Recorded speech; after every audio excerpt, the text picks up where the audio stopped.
ஒரு வேலையை செஞ்சு முடிச்சதுக்கப்புறம் ஒரு சந்தேகம், ஒரு பயம் வரும். இந்த வேலையை சரியா செஞ்சோமா இல்லையான்னு ஒரு டவுட் வந்துடும் நமக்கு. வீட்டை பூட்டுறோம். பூட்டி முடிச்சதுக்கப்புறம் அதை பூட்டி இழுத்து பார்ப்போம். ஒரு தடவை இழுத்து பார்க்குறது தப்பு இல்லை, எல்லோரும் நார்மலாக செய்கிறது தான். இழுத்து பார்த்துட்டு போயிடுவோம், பூட்டி இருக்குன்ட்டு போயிடுவோம். போயிட்டு ஒரு 5 அடி 10 அடி போயிட்டு திருப்பி வருவோம். அந்த இழுத்து பார்க்கும்போது அந்த பூட்டு ஒரு வேலை அவுந்திருந்தா அப்படி ஒரு சந்தேகம் வந்துடும். அதில் திருப்பி வந்து அந்த பூட்டை திருப்பி தொங்கி பார்த்து பூட்டியிருக்கு அப்படின்னா போவோம். இந்த மாதிரி எத்தனை பேர் செஞ்சுருக்கீங்கன்றத கமெண்ட் பாக்ஸில் சொல்லுங்க. எனக்கு வந்து நானும் ஒரு தடவை பண்ணியிருக்கேன். இந்த மாதிரி சந்தேகம் வந்துடும். இதில் ஒரு பிரத்யேகமாக ஒரு ஃப்ரெண்ட் இருந்தார் எனக்கு வந்து. அவர் என்ன பண்ணுவார்னா, டவுட், எப்பவுமே டவுட்.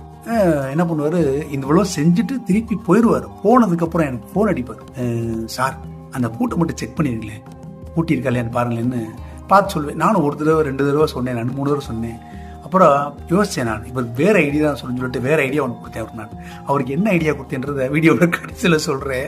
இப்போ இது காரணத்தை பற்றி ஆராயும். இது பூட்டுறது உதாரணமாக சொன்னேன். இனி வேலை, நம்ம ஏதோ வேலை செய்யணும், ஏதோ ஒரு ஒர்க் பண்ணுறோம் அல்லது படிக்கிறோம் சம்திங்.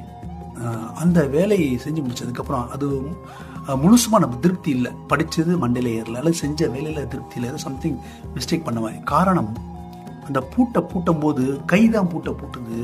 இந்த மூளை வந்து வேற எதுவும் யோசிச்சுட்டு திங்கிங் ஆன் சம்திங் எல்ஸ். மூளை வந்து அதோ அவனை பார்க்கணுமே, அவனை செய்யணுமே, நாளைக்கு வர சொல்லியிருக்கேன், அதனால செஞ்சிடும் அப்படின்னு இதை யோசிச்சுக்கிட்டே பூட்டுது. அதனால அந்த நொடியில் நமக்கு பூட்டுற செயலில் நம்ம மூளை ஈடுபடலை.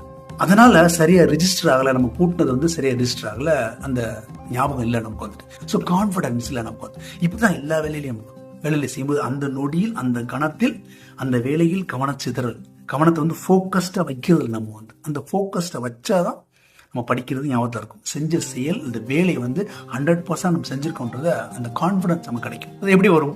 ஒன்றும் இல்லை, ரொம்ப சிம்பிள். தியானம்னா ஒன்றே சாமி கும்பிடலாம் நினச்சிடாதீங்க. ஒன்றுமே கிடையாது. கண்ணை மூடி ஒரு 5 to 10 minutes டெய்லி மூச்சை மட்டும் கவனிங்க. சாமி கும்பிடலாம் கிடையாது. அப்படியே நீங்கள் ப்ரேயரை நினைச்சாலும் உங்கள் சாமி என்னவோ, சிவனையோ அல்லாவையோ ஜீசஸையோ புத்தரை யாரை நினைச்சோ கூட நினைச்சுங்க. அதில் ஒன்றும் இல்லாமல் கூட நினச்சிக்கோங்க. Just focus on your breathing.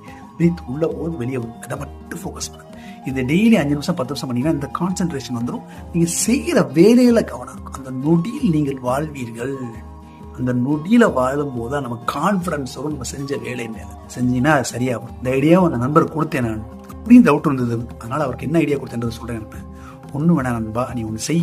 கூட்டிகிட்டே இல்லை, அதெல்லாம் எழுத்து பார்த்துட்டே இல்லை, திருப்பி ஒரு எழுத்து பார்த்துட்டு இல்லை, அது ஒரு ஃபோட்டோ எடுத்து வச்சுக்க.